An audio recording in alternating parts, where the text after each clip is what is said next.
আসসালামু আলাইকুম ভাইয়ারা আপুরা, আপনারা সবাই কেমন আছেন? এখন আমি এটা হচ্ছে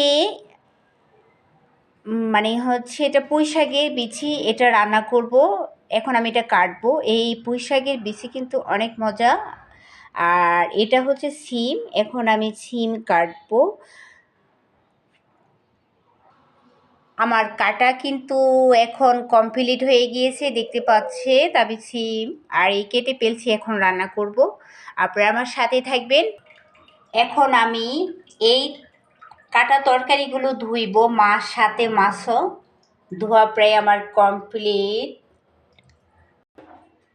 আমার ধোয়া কিন্তু কমপ্লিট। এখন আমি রান্না করব। এখন তেল দিলাম, মাছ দিয়ে দিলাম, মশলা দিয়ে মাছটাকে একেবারে মাছের সাথে সিমগুলো ঢেলে দিয়েছি। এখনও রান্না হয় নাই, কারণ হচ্ছে কালারটা কেমন জানি লাগতেছে।